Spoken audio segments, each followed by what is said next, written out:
Bonjour chers frères et sœurs et bon dimanche à tous et à toutes.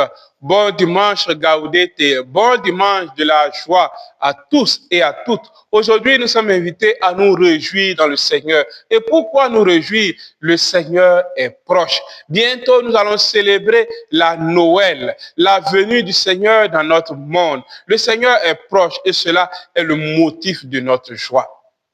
Mais en jetant un regard sur la part de l'évangile, on est un peu surpris par la question de Jean-Baptiste.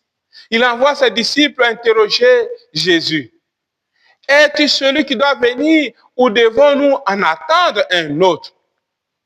On dit, mais c'est le prophète. Normalement, lui, il sait que c'est Jésus qui est le Messie, mais pourquoi il envoie des gens demander? Jean-Baptiste est en prison, il envoie des gens demander.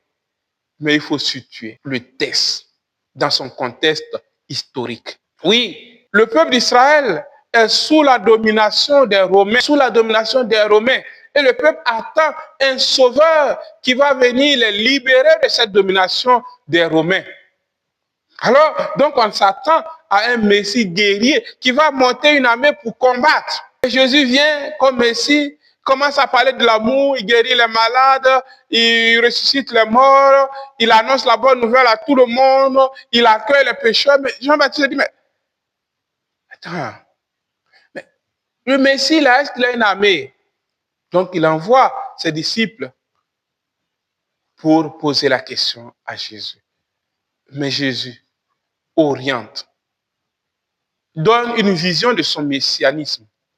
Il vient sauver l'homme de l'esclavage du péché et de la mort. Il vient sauver l'homme de tout ce qui l'attriste. Il vient sauver l'homme de tout ce qui le rend esclave. Oui, chers frères et sœurs, cela montre que chacun de nous est invité quotidiennement à une véritable conversion, à chercher à comprendre la vision de Dieu sur l'homme. Oui, chers frères et sœurs, nous aussi, nous sommes invités à répondre à cette question. Mais quelle est la vision que nous avons du Seigneur? Noël arrive, mais qu'est-ce que nous attendons du Seigneur?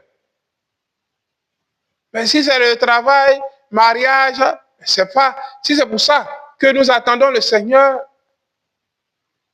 nous n'avons pas compris le message du Seigneur. Et Saint Jacques, dans la deuxième lecture, nous invite à la patience de l'agriculteur. Cette patience de l'agriculteur est motivée par deux éléments. Le premier élément, l'agriculteur fait son travail. Il va planter les choses, il va semer, il va nettoyer. Et le deuxième élément, il compte sur la providence de Dieu, qui va faire pleuvoir, qui va faire briller le soleil, qui va enrichir la terre. Voilà, chers frères et sœurs, la démarche dans laquelle nous devons être pour bénéficier de cette joie du Seigneur. Faire ce qui nous revient et compter sur la providence de Dieu. Imaginez-vous le nombre de chrétiens que nous sommes. Si chaque chrétien était véritablement converti, qu'il faisait ce qu'il avait à faire, le monde aurait changé. Et il y aurait la joie partout.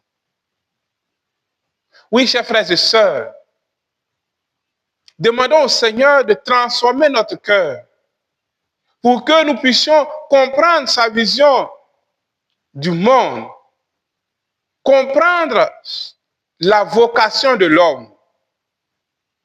Demandons au Seigneur la grâce de préparer notre cœur et surtout de nous donner de la patience, la grâce de la patience. Nous sommes dans un monde de changement perpétuel. Et comme on le dit en Côte d'Ivoire, à baisse ne dure pas. Où nous ne sommes pas patients. Nous voulons la chose maintenant. Le Seigneur nous invite, pour bénéficier de sa joie, d'être patient. Patient envers nous-mêmes, patient envers les autres et surtout d'espérer cette joie du Seigneur. Que Dieu vous bénisse et bon dimanche à tous et à toutes.